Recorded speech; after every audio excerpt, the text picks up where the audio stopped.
सोने की ईंट। एक पारसा को सोने की ईंट कहीं से मिल गई। दुनिया की इस दौलत ने उसके नूर बातिन की दौलत छीन ली और वो सारी रात यही सोचता रहा कि अब मैं संगे मर मर की एक आलीशान हवेली बनवाऊंगा, बहुत से नौकर चाकर रखूंगा, उम्दा उम्दा खाने खाऊंगा और आला दर्जे की पोशाक सिलवाऊंगा। गर्ज तमूल के ख्याल ने उसे दीवाना बना दिया। ना खाना पीना याद रहा और ना ज़िक्र हक याद रहा। सुबह को इस ख्याल में मस्त जंगल में निकल गया। वहाँ देखता क्या है, एक शख्स एक कब्र पर मिट्टी गूंद रहा है ताकि उससे ईंटें बनाए।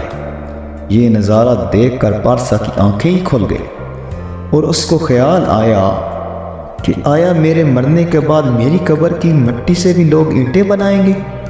आलीशान मकान, आला लिबास और उम्दा खाने सब यहीं धर्रे के धर्रे रह जाएंगे। इसलिए सोने की ईंट से दिल लगाना बेकार है। हाँ, दिल लगाना है तो अपने खालिक हकीकी से लगा, जिसने तुझे पैदा किया, जिसने तुझे खाना पीना मुयस्सर किया, कभी तुझे भूखा सोने ना दिया। ये सोचकर उसने सोने की ईंट कहीं फेंक दी और पहले की तरह ज़ोद व क़नात की ज़िंदगी बसर करने लगा। तो भाइयों, हमें इस कहानी से सबक सीखना चाहिए कि सोने से दिल लगाने की ज़रूरत नहीं। सोने से दिल लगाने से आपको दिल का सुकून नहीं मिलेगा। सुकून मिलेगा तो सिर्फ ज़िक्र इलाही में सुकून मिलेगा।